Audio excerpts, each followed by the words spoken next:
Welcome to the library's kitchen. I'm going to be showing you how to pour a container candle. You need to gather a few supplies that don't come with your craft kit. Oven mitt or potholder. You'll need 2 pencils and you'll need a candy or meat thermometer. And you're also going to need some paper towels. So our first step is going to be take the sticky tab, peel it off the backing, and put it on your wick and peel off that backing.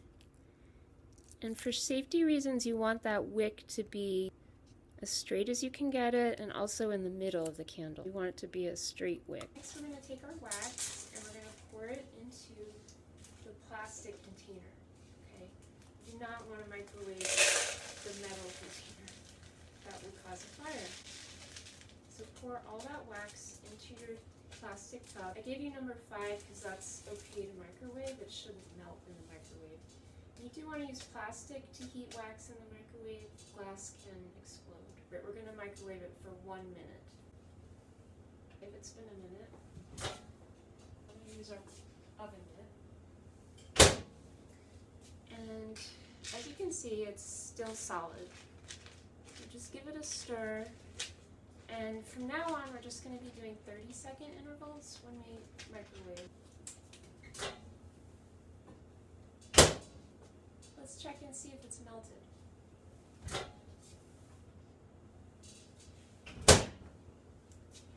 It's still solid, so I'm going to put it in for another 30 seconds.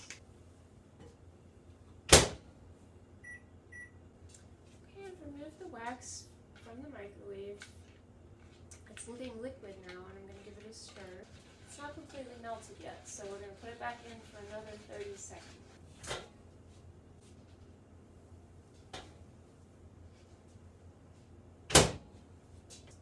Wax is completely melted. We're going to take its temperature next. So take your meat thermometer or your candy thermometer and just place it in the wax. You can take your thermometer a little bit of time to up to temperature. This wax is 120 degrees, which is a little bit under what I wanted it to be. I want it to be 135. So I'm going to put it back in the microwave for another 30 seconds. Only microwave in 30-second intervals because wax is flammable. Just stir. Let's see what temperature we're at now. It's 135 exactly. So it's time to add our essential oil. If you look at the bottom of your essential oil, it has a letter on it.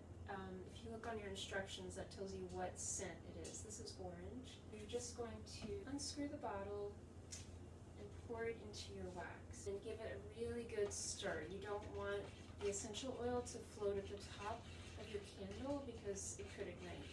So you want to really mix it in with the soy wax. Now we are going to pour that directly into our candle tin. So you've got this in a spot where it's not going to get in the way for about 3 days. And you just stop pouring when you reach the line near the top. You're not going to go all the way to the top.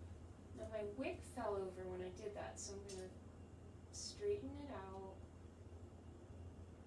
and have it lean against a stir stick and a pencil that I have here.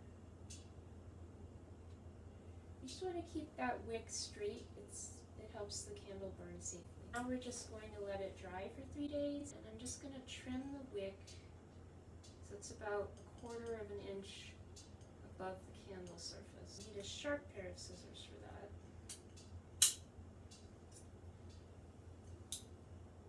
Voila! Here's our candle. Now you can just fill out the adhesive label, put whatever scent that is. It's been at least 3 days since we poured the candles, so now we can light them. And if you're planning on giving this as a gift to someone, it will really impress them if you can explain how the candle works. When a candle is lit, the heat of a flame melts the wax near the wick. The liquid wax is then drawn up into the wick by capillary action. Capillary action is the movement of a liquid along the surface of a solid that doesn't rely on gravity. It's caused by the attraction of the liquid molecules to the solid molecules. So the liquid wax is traveling up the wick. The heat of the flame turns that liquid wax into a gas. Waxes are essentially hydrocarbons, so this hot gas mostly contains atoms of carbon and hydrogen.